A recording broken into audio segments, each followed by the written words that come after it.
Assalamualaikum warahmatullahi wabarakatuh. Halo semuanya, nama saya Rismadanti Pranenta Putri, absen 31 dari kelas 12 MIPA 3. Video ini saya buat untuk memenuhi ujian praktek mata pelajaran matematika minat. Pada kesempatan ini, saya mengambil materi trigonometri. Nah, sebelum ke materi selanjutnya, teman-teman harus tahu nih apa itu trigonometri. Trigonometri berasal dari bahasa Yunani yaitu trigonon yang memiliki arti tiga sudut dan metron yang memiliki arti mengukur. Trigonometri adalah salah satu cabang matematika tentang hubungan antar sudut dan antar sisi pada segitiga. Nah, rumus trigonometri dipakai untuk menghitung sudut di segitiga. Teman-teman nantinya bakal kenalan sama sin, cos, tan, dan lainnya. Tapi kita akan belajar kesebangunan dulu yuk.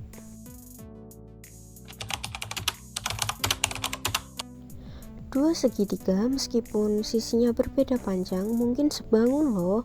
Coba teman-teman cek dua segitiga berbeda di bawah ini. Diperhatikan juga ya hasil perbandingannya. Kok bisa sama sih perbandingannya? Itu yang dinamakan sebangun atau bisa dibilang kedua segitiga memiliki sudut yang sama besar. Jadi nggak heran makanya perbandingannya bisa sama. Nah, buat catatan ya, pada segitiga yang sebangun, perbandingan sisinya sama, lalu muncul istilah untuk perbandingan sudut yang bernama sin, cos, dan tan.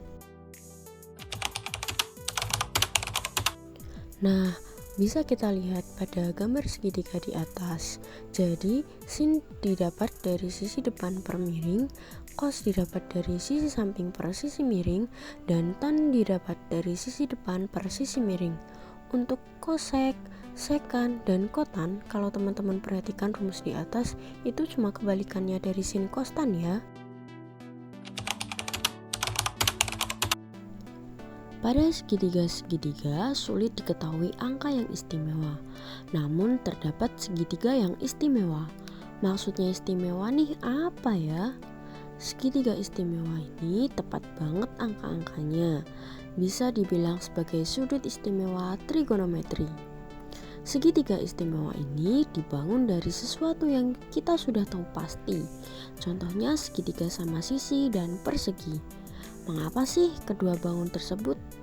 Karena kita sudah tahu jumlah sudut pada segitiga sama sisi adalah 180 derajat dan pada persegi masing-masing sudutnya 90 derajat. Nah, jadi jika dihitung maka nilai-nilainya seperti tabel di atas ya teman-teman. Nah, pertama teman-teman harus paham apa itu kuadran. Kuadran adalah setiap dari 4 bagian suatu bidang datar yang terbagi oleh suatu sumbu silang.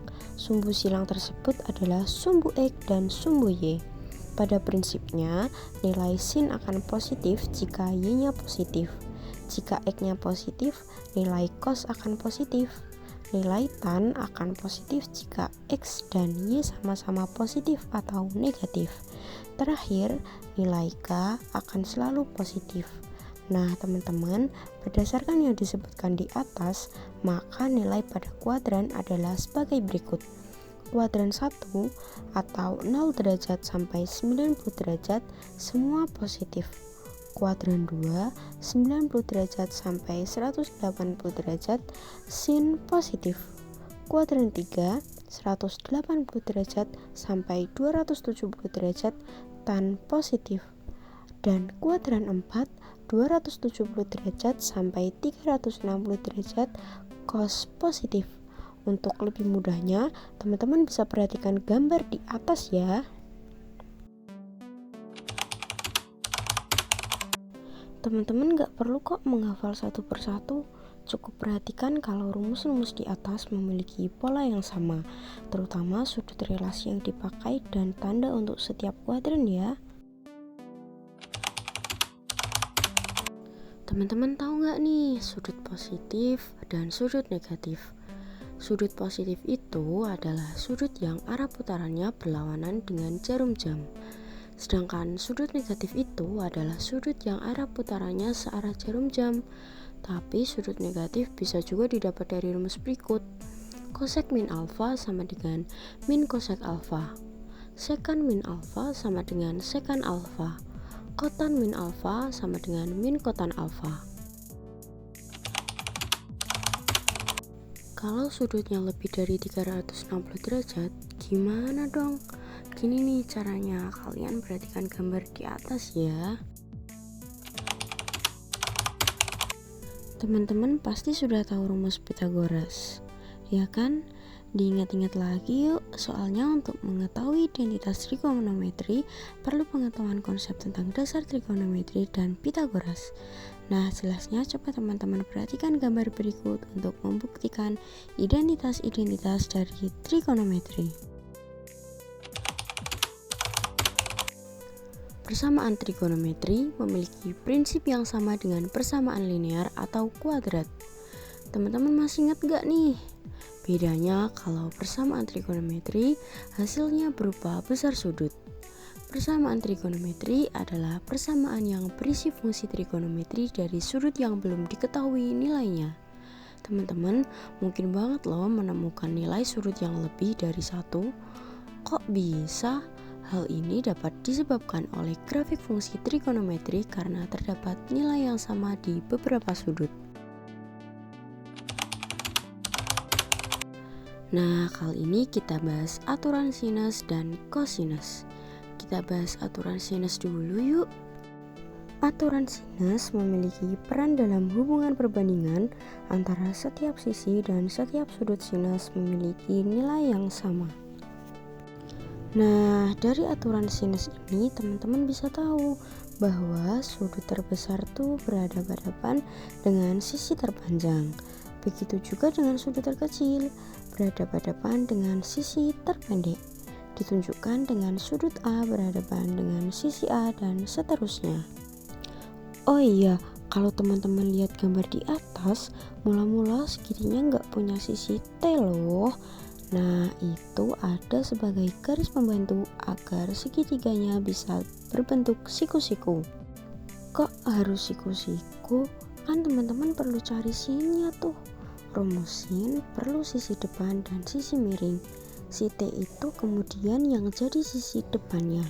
Proses selanjutnya bisa teman-teman amati di gambar ya.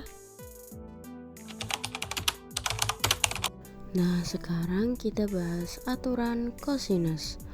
Aturan kosinus adalah aturan yang memberikan hubungan yang berlaku antara panjang sisi-sisi dan salah satu sudut kosinus dalam segitiga.